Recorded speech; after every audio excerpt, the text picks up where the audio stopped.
This standing chat is hosted by HumbleWorks, the designers and manufacturers of quality, ergonomically designed standing desks and related products. We'll be speaking to Dr. James Levine, the authority on the benefits of standing versus sitting. He has received more than 50 awards in the field of science, started more than 24 companies, and is the author of Get Up, a book which opened the eyes of millions of people to our modern sedentary lifestyle and the health issues behind sitting down for extended periods of time.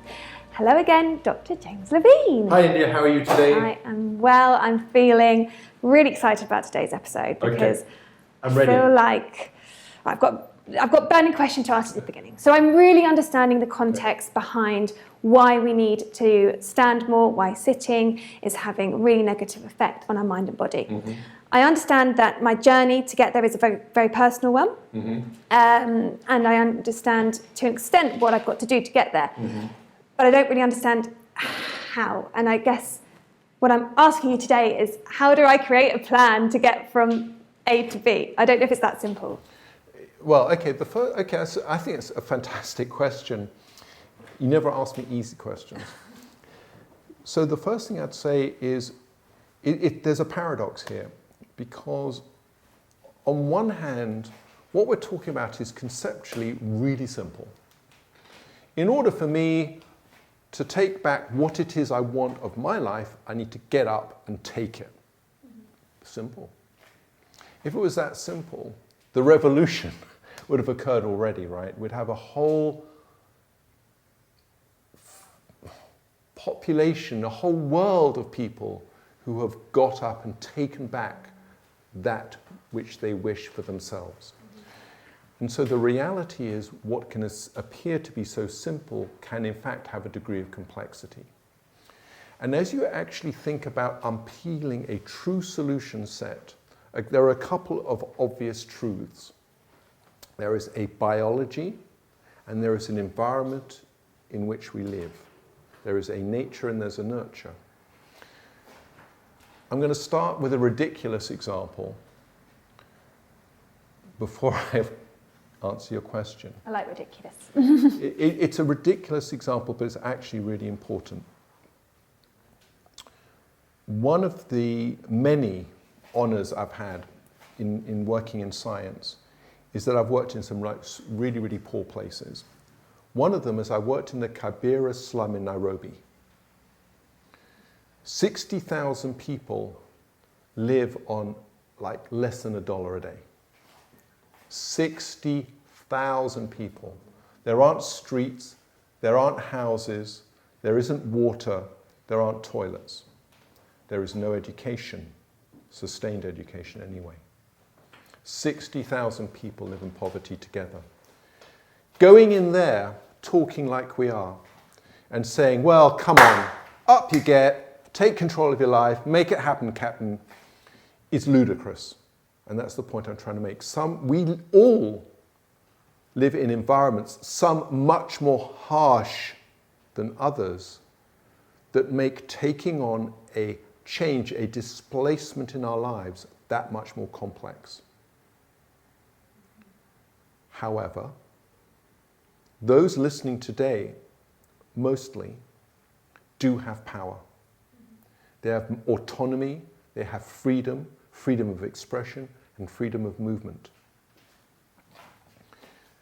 In order to capitalize, in order, if you like, to be everything that you wish to be, there also needs to be a fundamental understanding of the other axis.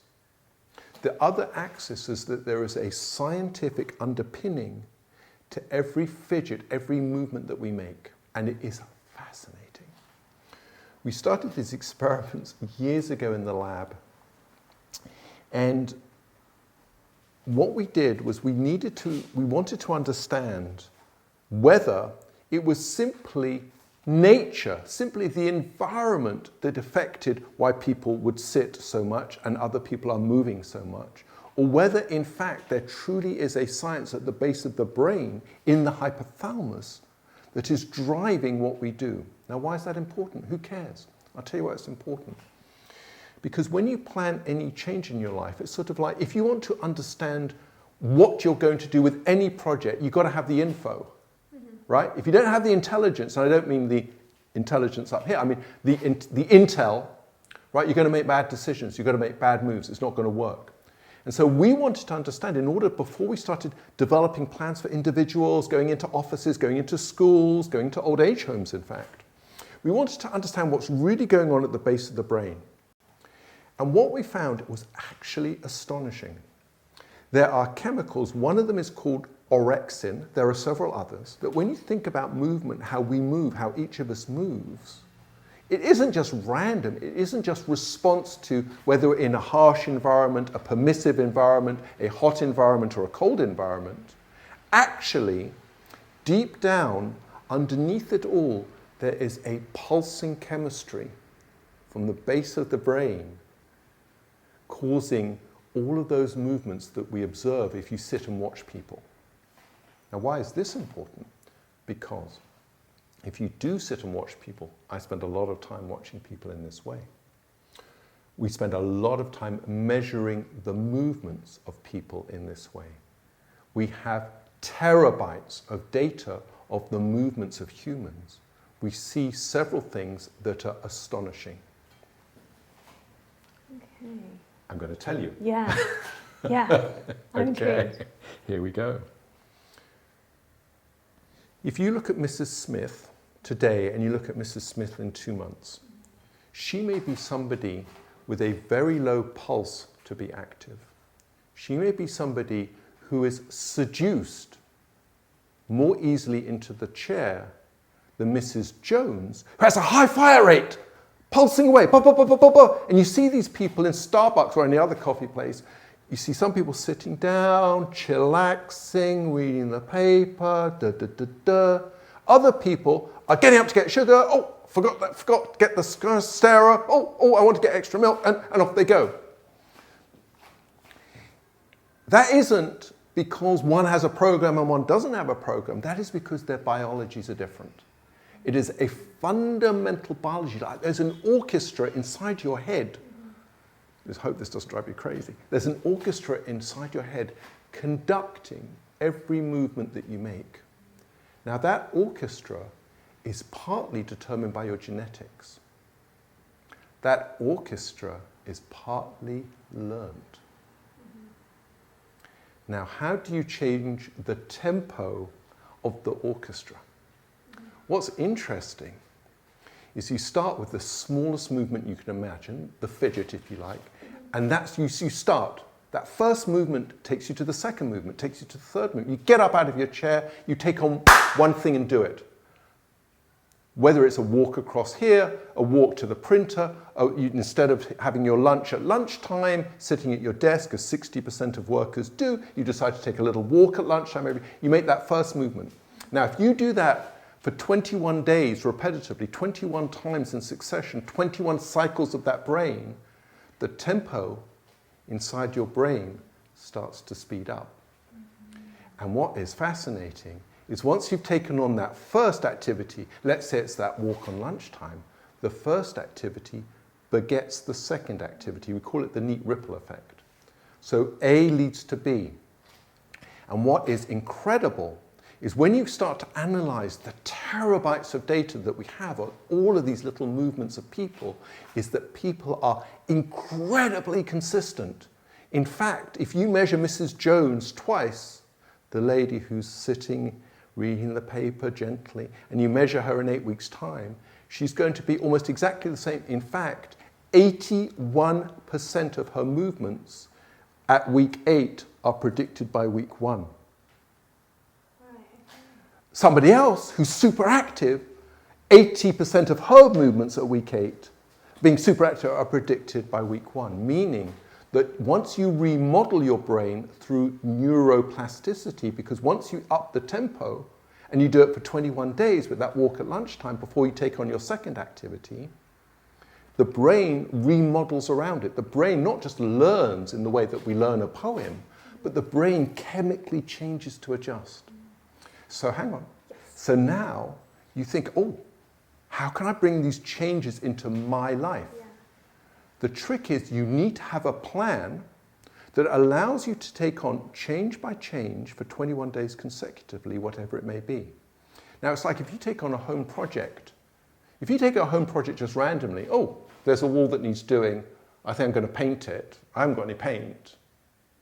Well, I'm sure I can find something to paint it with. It's not going to happen. Anyone who takes on a home project has a plan of some sort. You go to the shop, you buy the stuff, you cover things over, you prep it, you clean it, blah, blah, blah, blah. In the same way, if you're going to do that to paint a wall in your home, to change your life, surely you need an even better plan, right? This isn't mucking around. This is your life. And that's the point. So as you start to want to exploit this inner chemistry that's driving the inner tempo of your body, of your mind, of your soul, of your spirit, you can do it. But you have to have a plan that's going to enable you to do it for 3 weeks on the trot. And once you have that locked in, you go to the next thing. So the trick to all of this is to understand the underpinnings of our body. There's a natural motion in everything we do. Mm-hmm. And as we start to take on this plan, we're going to exploit it. And I'm imagining from what you're saying is actually that 21-day plan, there can be very, very small changes. It doesn't have to be this huge, great big change. Very, very small, very, very doable. And then that plan must have to evolve over time, because once you've completed that 21 days and doing something, I'm guessing there's the next stage as well. So we must be open to evolving the plan. Think about your apartment.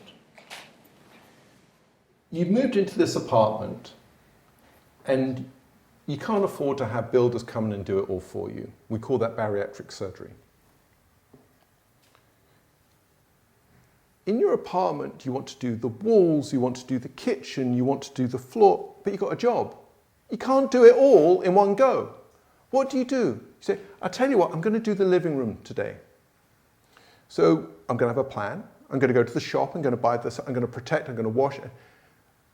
You take on one piece at a time. You do it and you move on to the next piece. Now, you might say, oh, hang on, I thought we live in a multitasking world. Well, the fascinating thing about multitasking is the brain actually doesn't work well that way.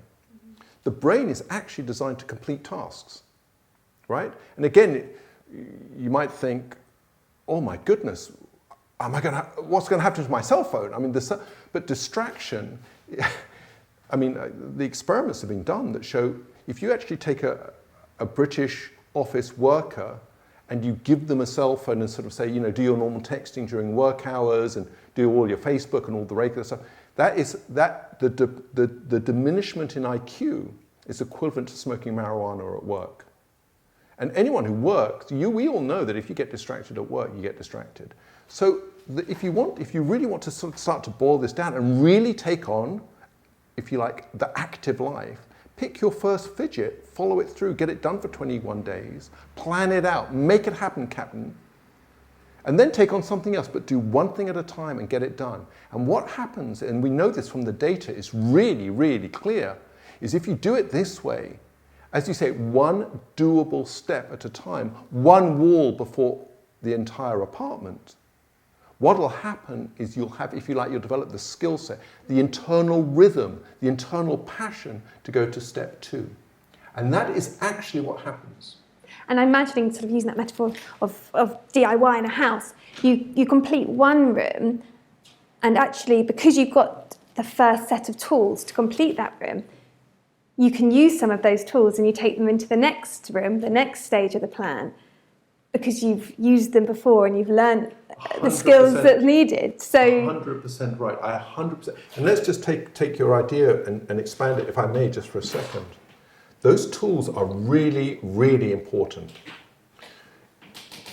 As we're listening to this, as we've taken on our one fidget that we're going to attack for the next 21 days. By fidget, you mean sort of one activity that we're going to do for 21 days. What are those tools that we need? We need a plan. We need to scope it out. It needs to be doable. But oftentimes, we need help. We don't know it all. I don't know it all. I actually don't know how to paint a wall, right? So how do you do that? Well, you either hire a professional to teach you, you get a friend, but we all need mentors, right? We all need coaches. We all need those people who nudge us on, who make us reportable to them, who teach us. And one of the biggest mistakes, certainly I make and certainly my patients have made, is that fearfulness of saying, I don't know, help me. And so as we start to think about how to build that plan, you're right. Your first question is, it seems so simple. Get up out of your chair, make it happen. Yes.